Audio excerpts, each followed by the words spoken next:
He learned the key to the hearts of children, for the child in him has never died. No matter how hard the road he traveled, his peers would say, well, Monty tried. He traveled the world with his ropes and horses, meeting kings and queens and presidents, too.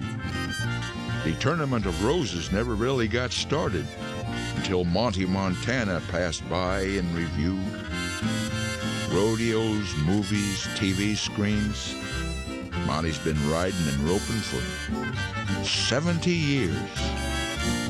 And even now will shed a few tears as he rides his old pony out of the gate and hears a child whisper, Monty Montana, isn't he great?